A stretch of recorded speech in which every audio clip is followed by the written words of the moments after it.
ko'chalarni berib, maksimum atrofda bo'ladigan bo'lsa, shu bo'yicha 2045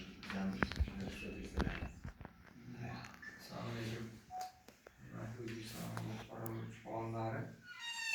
Bugun qisqacha mana kichkinagina bo'lsa ham bir aniqlaylik dedik. Keyingi uchrashuvimizda nasib bo'lsa bir 30-40 daqiqa odamlarni yig'amiz. Mahallada tadbirkorlar bor, xotin-qizlar, ayollar bor, yoshlar bor.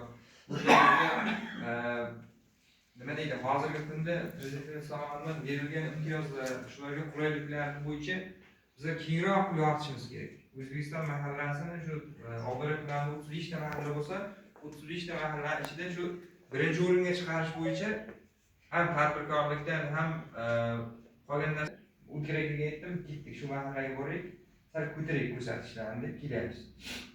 Hozir agar tadbirkorlik qilaman degan odamlar bo'lsa, bevosita bizga jo'nating. Nima bo'lsa